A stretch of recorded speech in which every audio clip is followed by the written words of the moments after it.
We're live. Very very excited to chat with everyone. You've been blowing up. No, well, I just had one tweet that really, got onto, I would say, a side of the internet last week. Which side?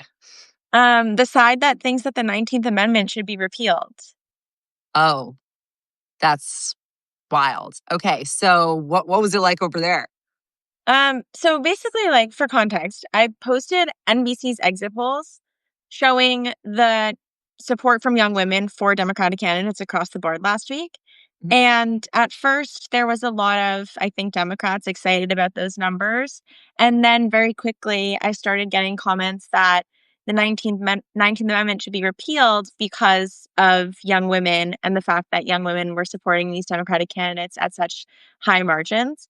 Um, and I have to say, if you want to win over young voters and young women, I don't think that's the way to do it.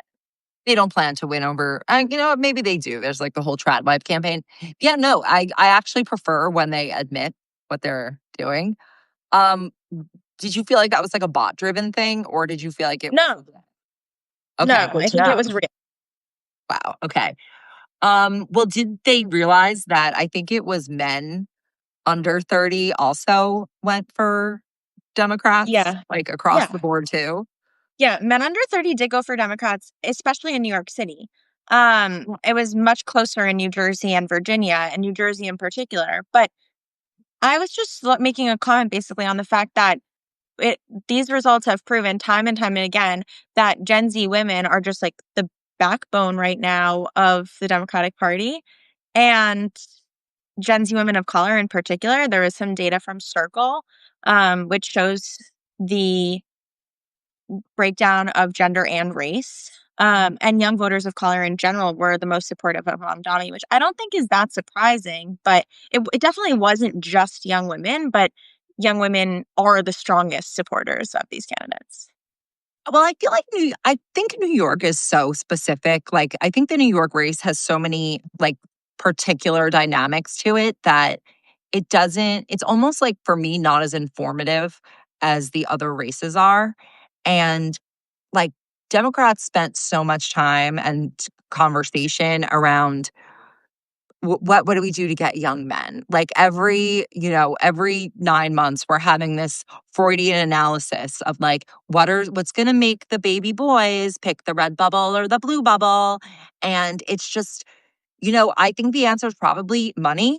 Whichever party they feel is going to increase their economic circumstances, and Donald Trump promised them he was going to tackle the grocery, and now they saw that he is not doing a very good job. They know the government shut down, particularly in Jersey. There's this whole thing with funding of the tunnel and like all this, basically all this funding that got cut. In Virginia, you have all these federal employees who were fired and their families who know that that happened to them and why and how they were treated in that process.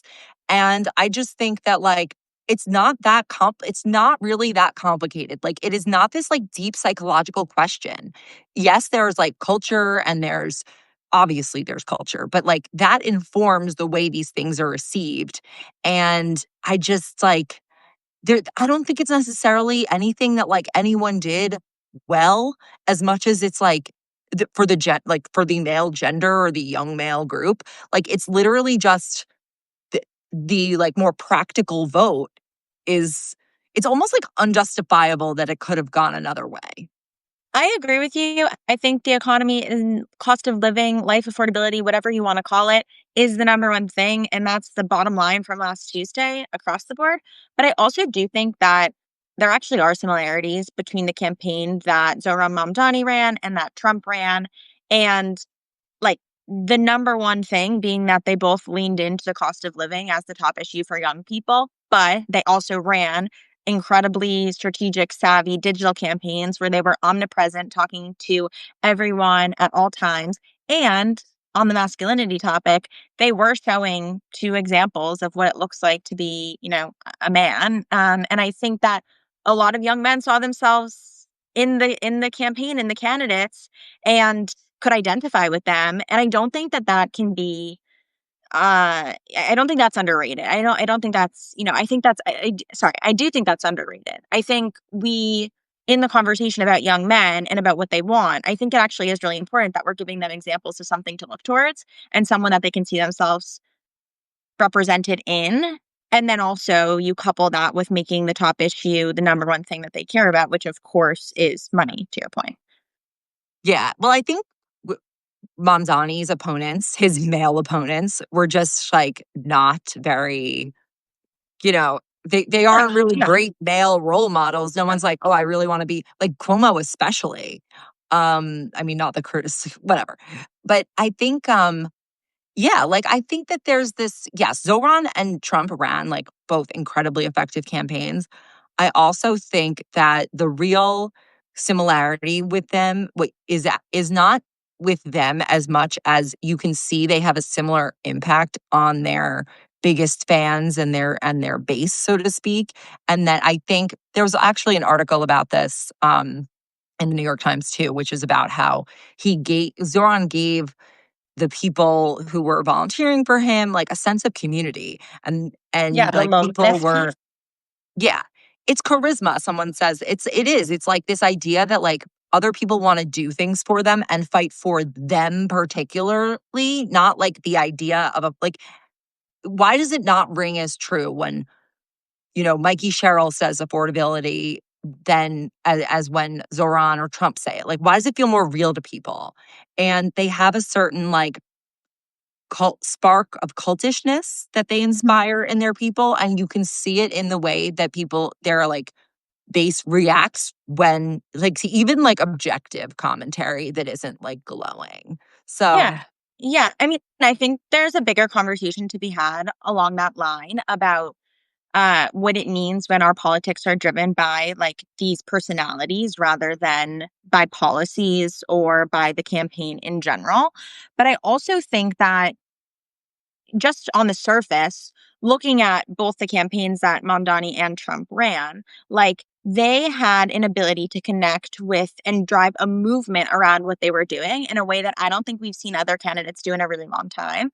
Um, and certainly the social piece of that is part of it. But the reason why they resonated so much on social was because they were showing themselves showing up in person in their communities, whether that means Trump going to a UFC fight and showing it and showing how he's showing up there and how he's real with the people, or it's Mamdani walking around Brooklyn and having conversations with people he comes across on the street. Like, I think part of what made their social strategy so successful, both of them, is that it wasn't just a face to camera video, it was them demonstrating how they interact with other human beings in real life. yeah, I think the problem that a lot of and can talk about this like in the context of, the Democrats can't even enjoy a full week of victory before having, the latest issue and capitulation. Um, I think that the thing they have in common is that they are not afraid of like they're not afraid to meet people. They're not afraid of like what they'll Yeah. say. Like, I mean, they obviously have like efforts to mitigate or to keep a certain message. I think Mondani is significantly more disciplined than Trump in this, but they're you know, they're people want different things from them. But Mhm. yeah, I think ultimately the the thing that draws their people to them is that they're saying, I see you. They're saying, I'm going to try to do something. So whether or not Mom Donnie's buses or his grocery stores or his rent will work, or even if Yep. they're good ideas, he's willing to say, I'm going to try something and I am going to fight for you. And I am going to make sure that and whether or not that will happen doesn't really matter because he's saying it, whereas no one else is saying it. And Right. Trump does the same thing, whether or not it's true, whether or not he's, scamming them entirely is kind of a separate question to what the attraction is.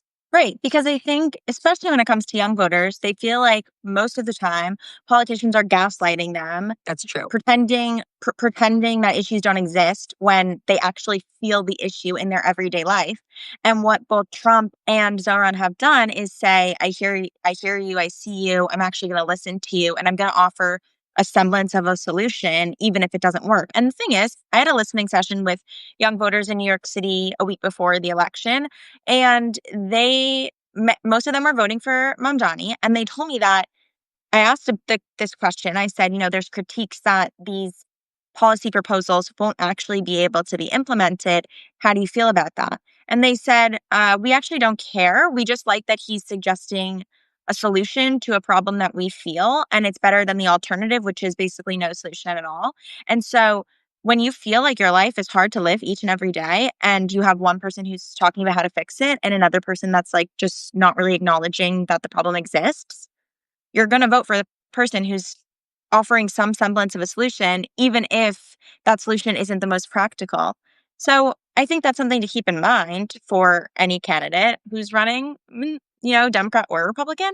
And I also think that there's been a lot of talk about what it was about Mamdani that really resonated with young people. There's the loneliness piece of it, and that was a great piece in the New York Times about how he really built this campaign, this movement of young people who found something to fight for together. There's the affordability aspect of it, which obviously is super important and the top issue for young people. There's the social media virality. I think there's well, you have to. It's like a perfect storm of different uh, attributes that he was able to put together, and it all worked in his favor. But I don't think that that's necessarily a telltale sign that all candidates across the country need to run a campaign that's exactly similar, or that all Gen Z people across the country suddenly want socialism, because it's just not the case. But what I will say on that is that I don't know if you read, there was this piece in the Free Press that was an interview with Peter Thiel talking about his worry in 2020 that young people were moving away from I've seen that capitalism. email. Yeah. Yeah. Yes.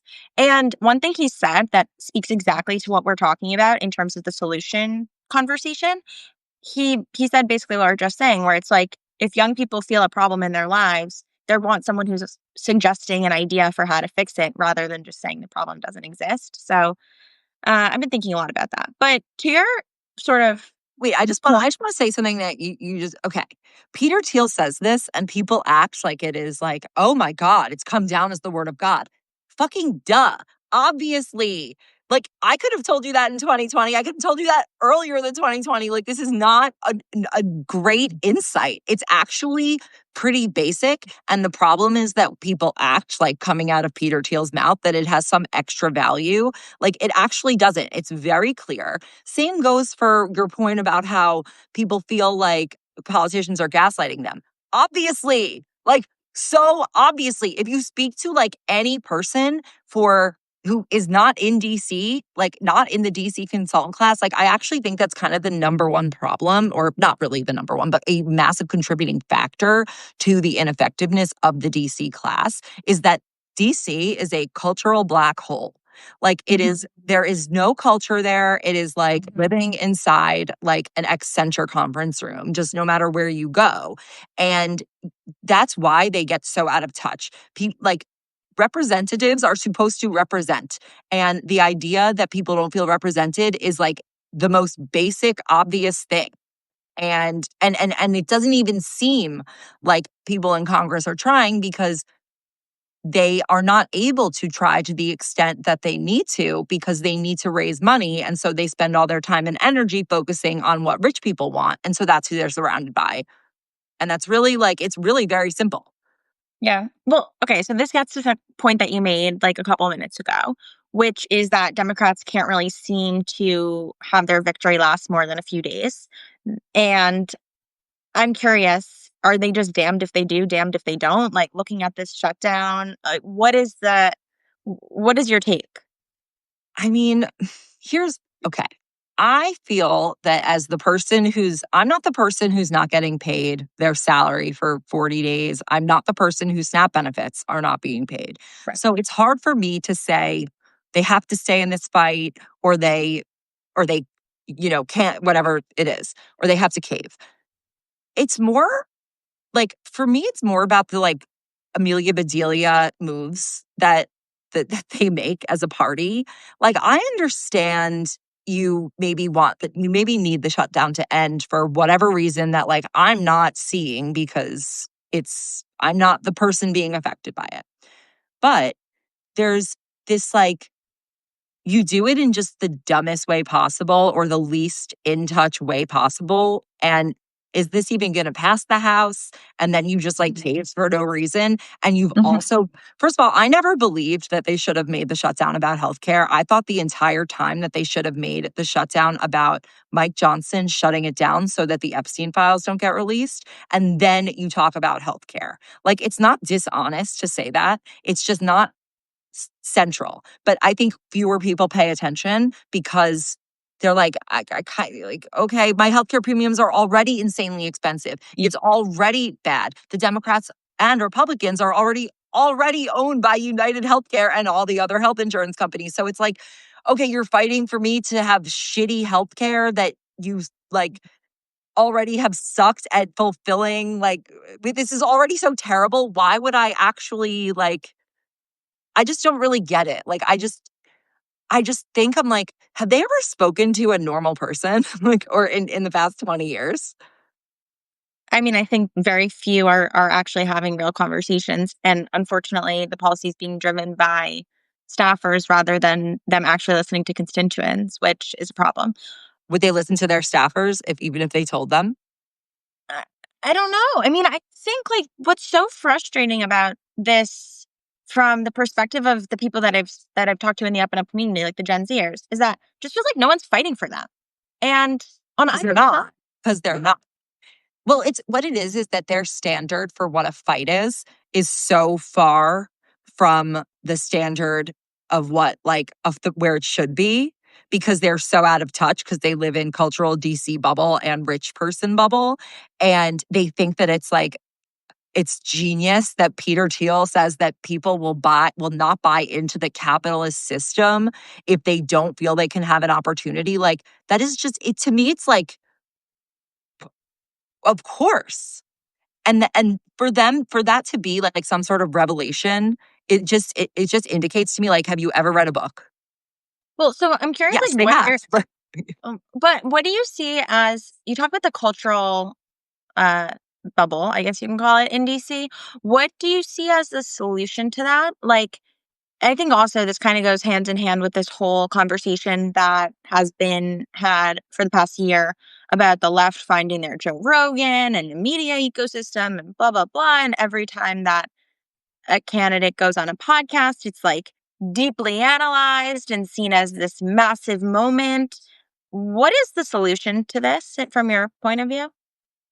New people and people who are not taking money from anyone, like any PACs, corporations. Like, I think money what I really think there needs to be is a nonpartisan or bipartisan, but I really think it should be not like nonpartisan platform that is focused on anti-corruption and getting money out of politics. And there should be a voters' bill of rights so that I think representation is fundamentally the most important thing. Like, we have so much prosperity in this country and we have so much potential and have achieved so much, but it is so poorly distributed because certain people insist on hoarding it. And that is what they're afraid of. Like, Peter Thiel's just afraid that they're going to like the pitchforks are going to come to him. Like that and that's why he has like a bunker in New Zealand. Like, that's why like when he could just actually just like pay a little more tax, like what would be so bad if you paid 2% on every dollar above $50 million? Like, would you really actually have a worse life?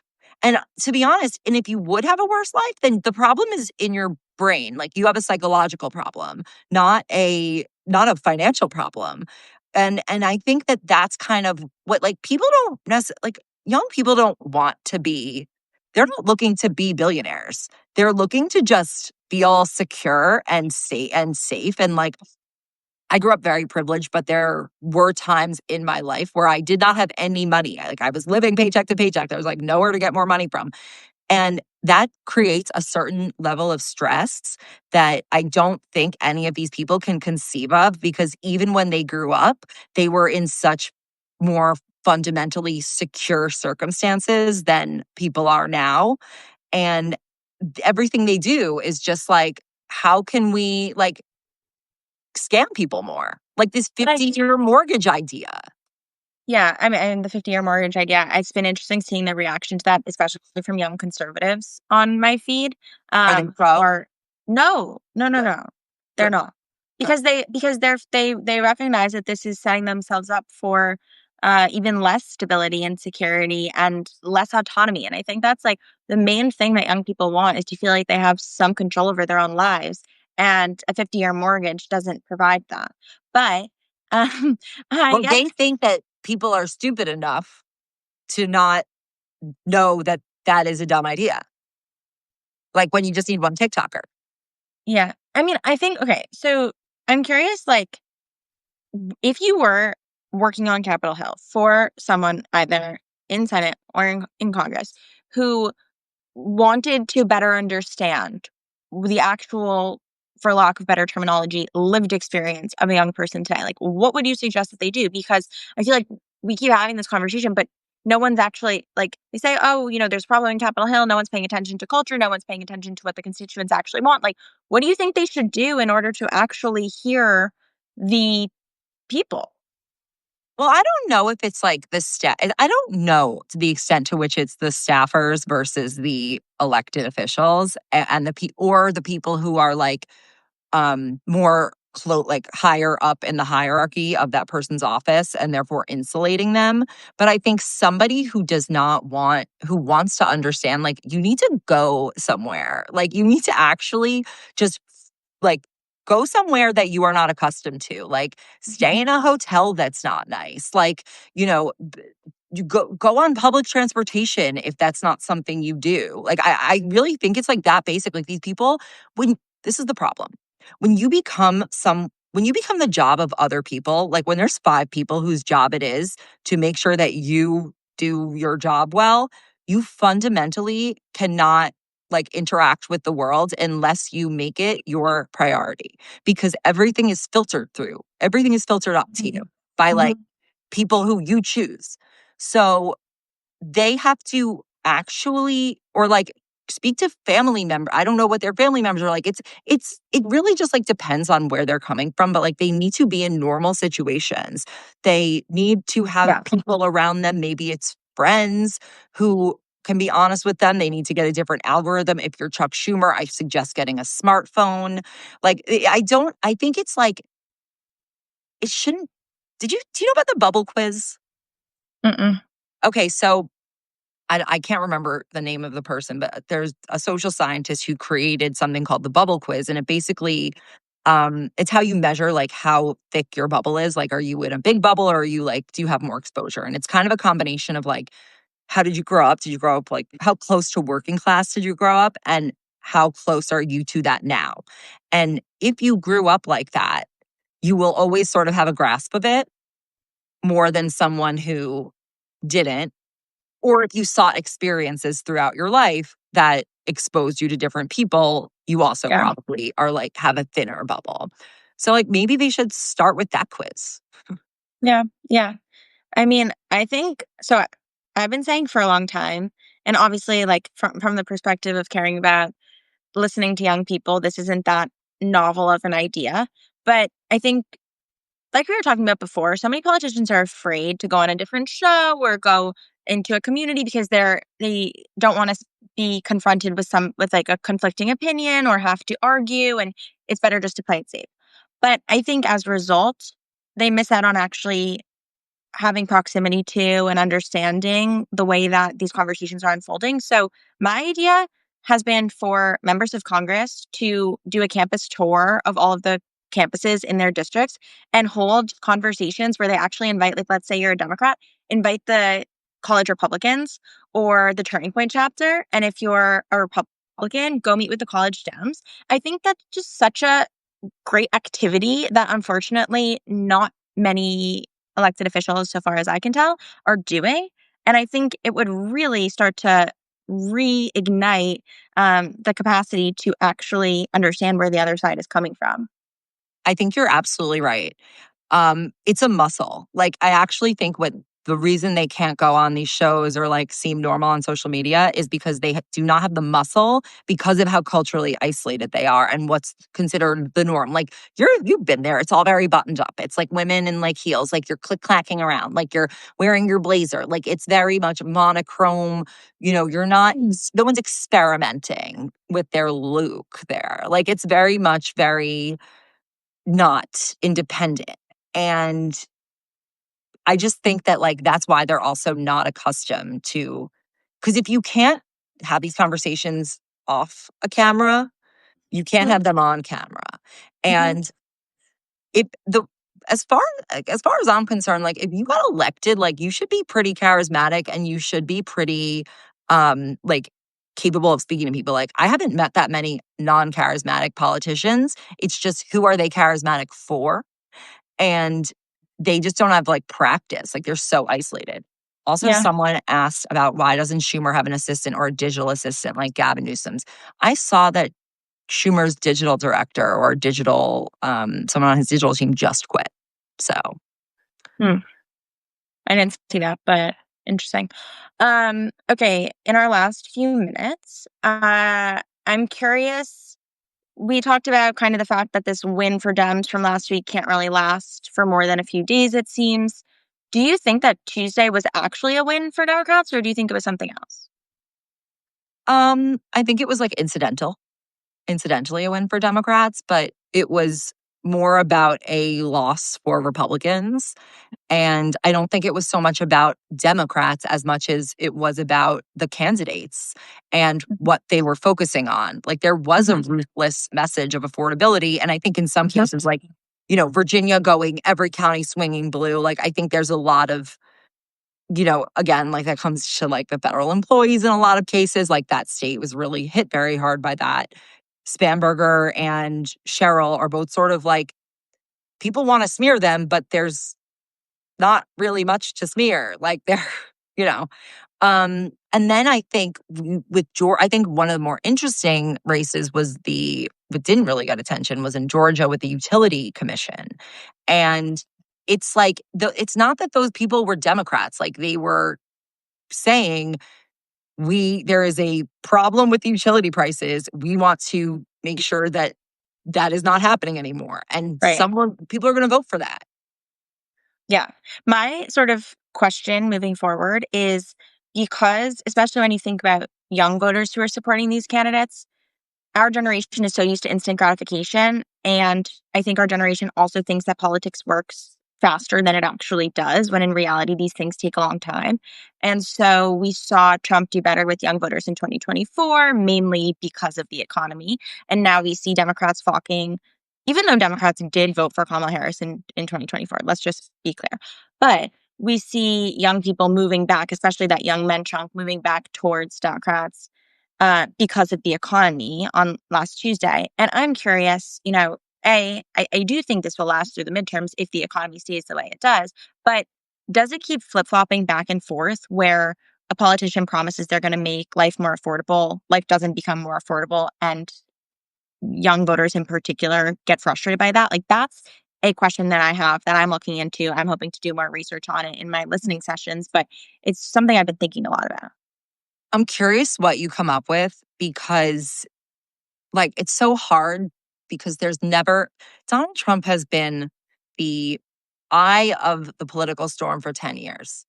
Like, there was a time when he did not like determine the gravity of everything and just like what direction things revolve in. And I wonder what will happen once, like, what happens with him. Like, it's not just the affordability because there's, next year's the midterms. Like, we just don't know what will I think honestly, like, it's too soon to tell. And then also you have all of this sort of electioneering that's happening in every state, or not every state, but more states are doing it. Um, and then you also have voter suppression and you have the Supreme Court, which might, who knows what they're going to do about the Voting Rights Act. So there's so many factors, like, I can't even predict anything. What do you think? I mean, I don't know, like, what exactly is going to happen in the midterms, but I will say that I think if the cost of living is still an issue, which I am pretty confident it will be, then Yes. I think that there is that reactionary politics to wanting to vote for whoever's not currently in charge. So that would work in Democrats' favor if Democrats can message on affordability as they did last week. Yeah, and also I think let's see who the candidates are. Like, Yes. that's also like a huge piece. Like, ultimately, at the end of the day, it just comes down to what it really comes like. Yeah, we talk the Democrats, blah, blah, blah. But there are good messengers that don't get a lot of attention, like Melanie Stansberry. Like, is she like bad because the Democrats are bad? No, she's good and she's in a weak caucus. But it doesn't mean that everyone in the caucus is weak. It just means that like the leadership isn't good. And back to the and like the overall, I guess, plan they have and their fidelity to donors over people.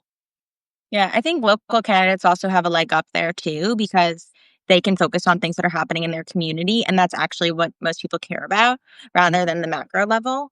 Um, so it's fun to watch local candidates really lean into their own personalities and the issues that matter most in the areas that they would represent.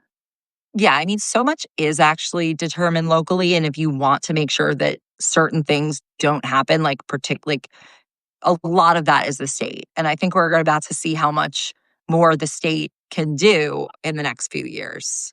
Yeah, yeah. Okay, well, we'll keep chatting about it. I hope. Yeah, I love doing this. I love reading everything that you put out and your whole approach I think is just so great. And I hope that the olds keep letting you explain the youths to them.